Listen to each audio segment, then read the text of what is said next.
इतनी बड़ी है कि रोज नए नए खुलासे हो रहे हैं, नई नई जानकारियां आ रही हैं। मेरे प्यारे देशवासियों, हमारा देश कई दशकों से आतंक को झेलता आया हुआ है। देश के सीने को छलनी कर दिया गया है। अब हमने एक न्यू नॉर्मल प्रस्थापित किया। आतंक को और आतंकी को पालने पोसने वालों को, आतंकियों को ताकत देने वालों को अब हम अलग अलग नहीं मानेंगे।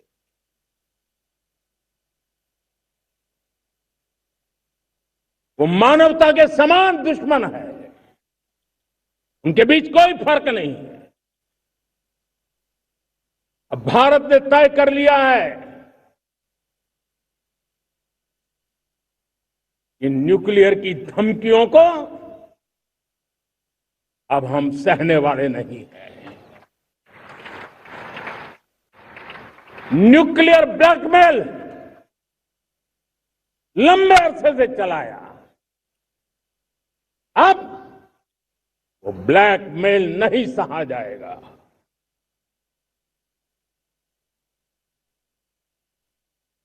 आगे भी अगर दुश्मनों ने ये कोशिश जारी रखी, हमारी सेना तय करेगी, सेना की शर्तों पर, सेना जो समय निर्धारित करे उस समय पर, सेना जो तौर तरीके तय करे उस तौर तरीके से, सेना जो लक्ष्य तय करे उस लक्ष्य को अब हम अमल में ला करके रहने वाले हैं। हम मुंह तोड़ जवाब देंगे। मेरे प्यारे देशवासियों, भारत ने तय कर लिया है, खून और पानी एक साथ नहीं बहेंगे।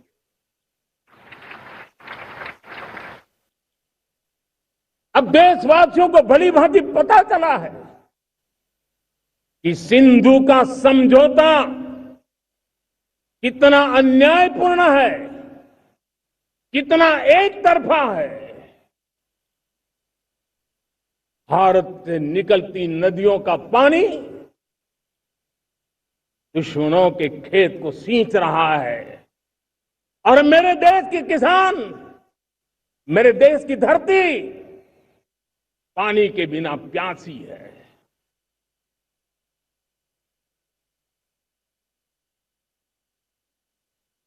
ये ऐसा समझौता था इसलिए पिछले 7 दशक से मेरे देश के किसानों का अकल्पनीय नुकसान किया है।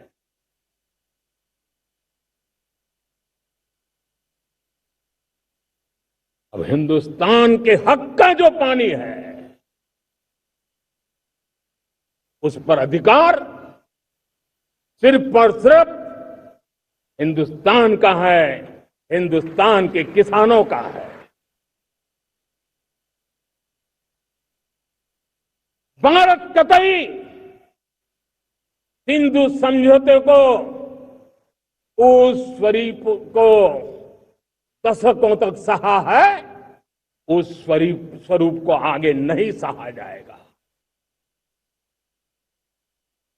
किसान हित में, राष्ट्र हित में ये समझौता हमें मंजूर नहीं है। मेरे प्यारे देशवासियों,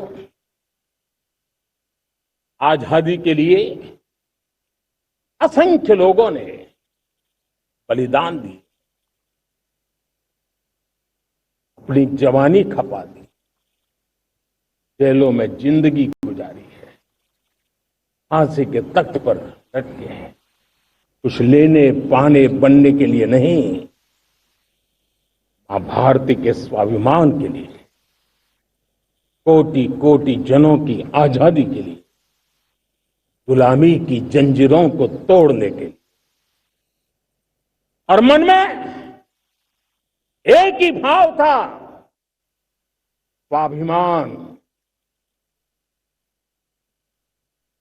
साथियों, गुलामी ने हमें निर्धन बना दिया, गुलामी ने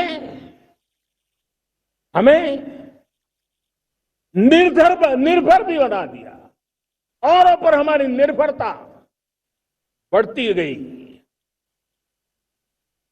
हम सब जानते हैं, आजादी के बाद कोटि कोटि जनों के पेट भरना बड़ी चुनौती थी, कि यही मेरे देश के किसान हैं जिन्होंने खून पसीना एक करके देश के अन्न के भंडार भर दिए।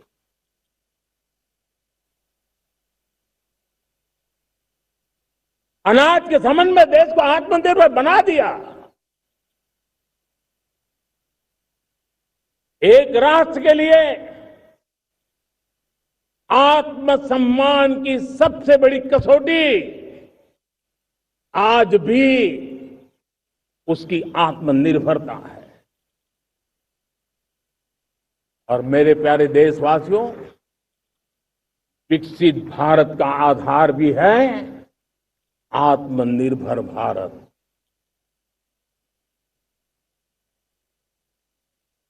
जो दूसरों पर ज्यादा निर्भर रहता है, उसकी आजादी पर उतना ही बड़ा प्रश्न चिन्ह लग जाता है।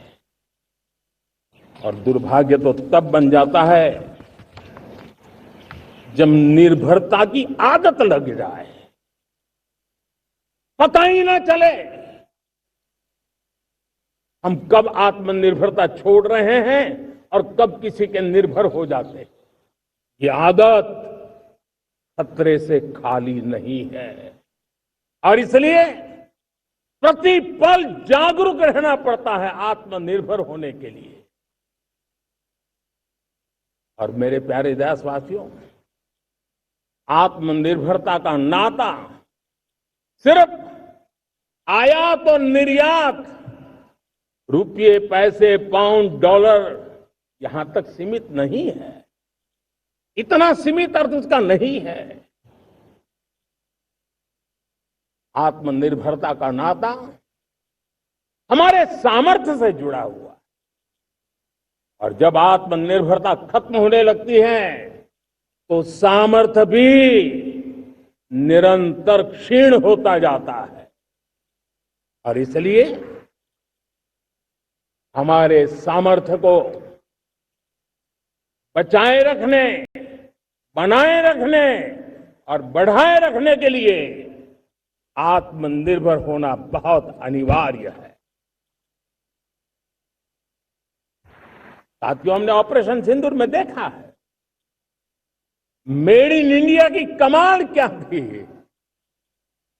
दुश्मन को पता तक न चला ये कौन से शस्त्रास्त्र है, ये कौन सा सामर्थ्य है जो पलक भर में उनको नष्ट कर रहा है। सोचिए, अगर हम आत्मनिर्भर होते, न होते, तो क्या ऑपरेशन सिंदूर इतनी त्वरित गति से हम कर पाते?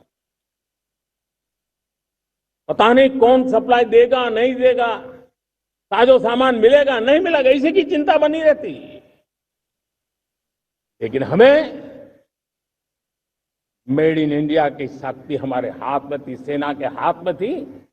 इसलिए बिना चिंता, बिना रुकावट, बिना हिचकिचाहट हमारी सेना अपना पराक्रम करती रही।